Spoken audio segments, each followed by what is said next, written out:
И здравейте, зрители на канала Mac. В днешния епизод ще ви покажа как да си инсталирате подлакътник на Seat Ibiza 6L 2002 до 2008 година.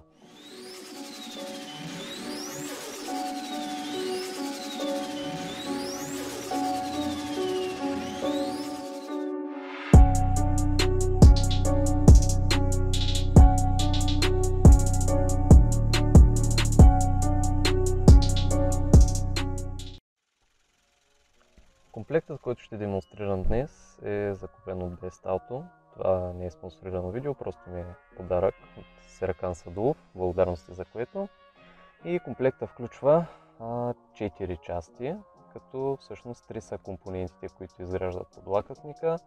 Самия подлакътник, това е адапторната поставка, а това е самата поставка, върху която ляга всъщност и самия подлакътник. И разбира се, торба с болчета, гайки и шайби, които ще се използват за монтирането на подлакътника. Ето тук. И така, нека се захващаме за работа.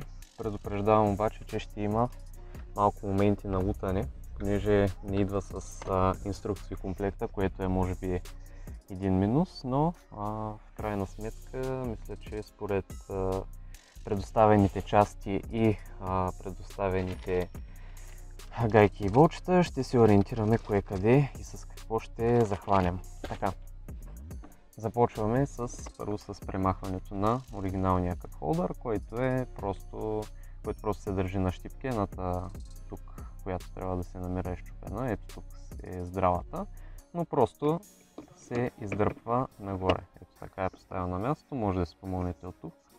Надига се и се маха. Така. Ето тук може да видите два винта, които са с глава торкс, че беше 20, и трябва да освободим тези два болта, които от своя страна държат и края на централната конзола. Препоръчвам ви да си вземете някакъв комплект с битове, трещотка и така нататък. Не 25, а 20, така, за да ви е по-лесно да работите. Така, започвам да развивам двата болта.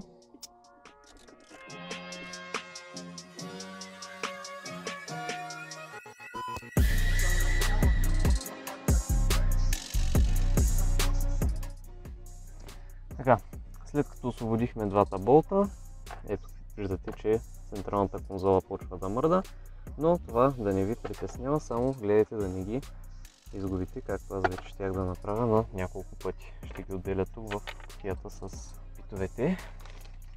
И сега, каква е идеята?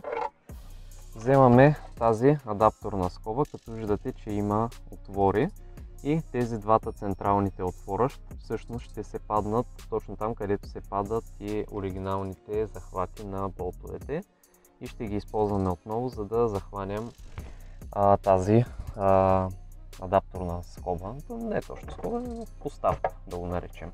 Така, нагласяме я така, че да легне хубаво на мястото си. Трябва да се получи нещо подобно. Няма много светлина, но ще се опитам да ви покажа. Добре, абсолютно ще не се вижда, съжалявам. Идеята е, че тя си ляга плътно на конзолата и няма къде да мърда. И сега средните отвори с още едно удължение се паднаха точно там, където бяха оригиналните болтове, и просто трябва да се завият обратно, за да се фиксира върху тях рамката.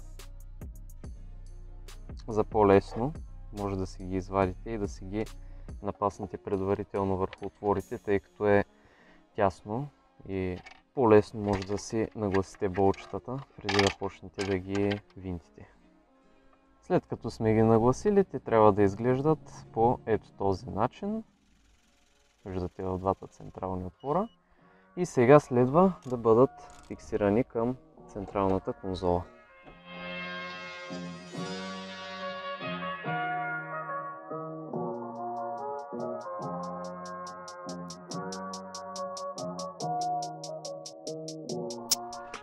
Не ги натягайте много, няма и нужда. Тя се ляга идеално, така че няма мърдане дори от тези два болта.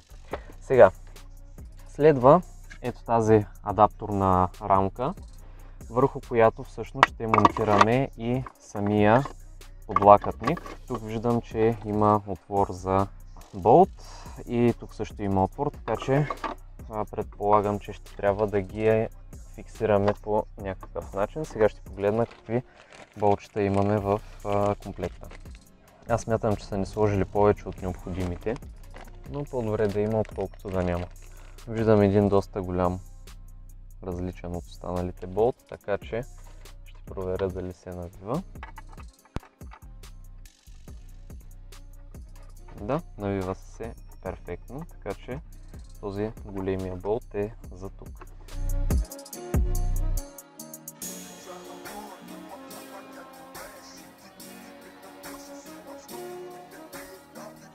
Няма нужда да пренатягате, просто колкото да го държи, и това е крайният резултат.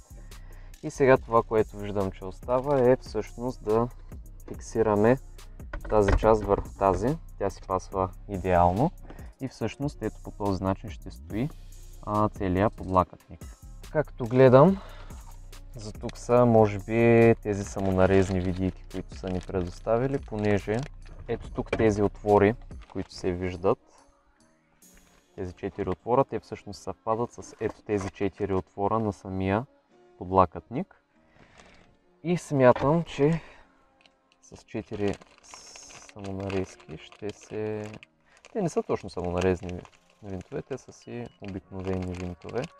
Просто понеже е по-малък отвора, ще се получи нарязване на пластмасата, т.е. ще се образува резба. Нагласяме подлакътника отново на мястото му. Ще използвам бутона, който е локализиран отгоре, за да го свия, за да имам по-добър достъп до видиите, които са отзад. Даже дори най-добре да го смъкна изцяло. Ще го придържам от начало, защото тежестта като падне напред и започва да го дърпа надолу и няма да е удобно за работа.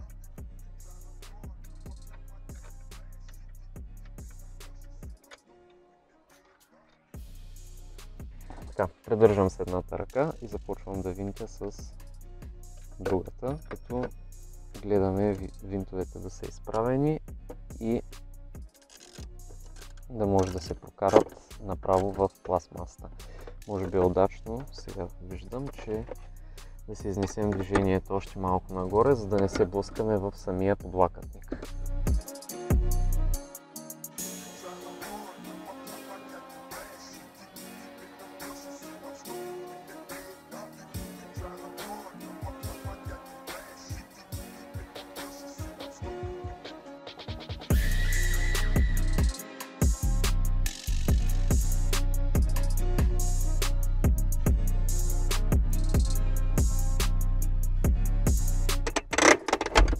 Вече мога да надигна и сега винтим и отпред.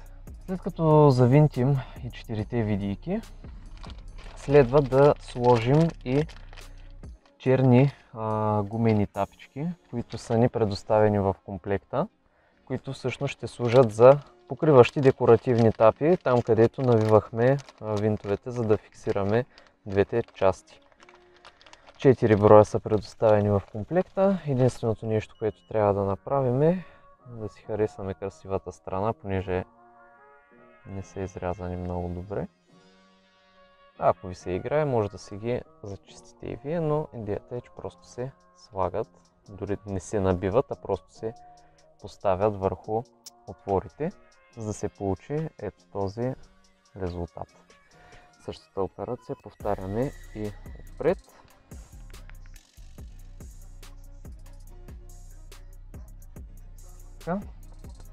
С това инсталацията на нашия нов подлакътник приключи. Смея да твърдя, че се получи доста добре. Изработката е добра, стабилен е и най-важното, че се ляга в оригиналната конзола, което е голям плюс, няма доработки и няма преправяния. Самия подлакътник се управлява от ето този бутон тук, съответно за напред и за назад. И един бонус, освен че е за удобство на шофьора, имаме и отделение, в което можем да си съхраняваме телефон и ключове, някакви по-древни неща, които да ни пречат в джобовете, докато шофираме. И друг бонус, че е черен на цвят и се връзва идеално с останалата част на салона на автомобила. Сега ще преминем отпред, за да тестваме как стои отпред и как се усеща от шофьорското място.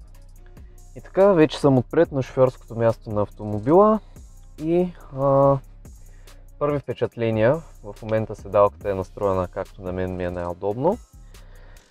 Удобно е, определено е удобно и ще бъде и функционално, както казах. Имаме си малко отделение за древни неща, например телефон, едно от друго. Също така много лесно се вдига, ако нямаме нужда от него, за да не пречи. И хубавото е, че се изравнява с нивото на седалките, т.е. не отива някъде по-назад, за да пречи на хората, които ще стоят на задните седалки. Трябва хубаво да натискаме бутона обаче, понеже механизма иначе не сработва. Иначе за нагоре е на рачет механизъм, т.е. подобно на трещотка, при което се надига сам. Но за смъкване трябва да се задържа бутона. Усещам, че има някакво затруднение на места, но може би не натискам аз добре бутона, не съм свикнал все още. Както и да е.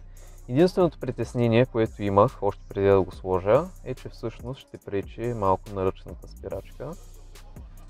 Решение, разбира се, е винаги да си вдигнем подлакътника, да си смъкнем ръчната спирачка и отново да си го смъкнем. За вдигане всъщност не пречи. Може би е въпрос на свикване.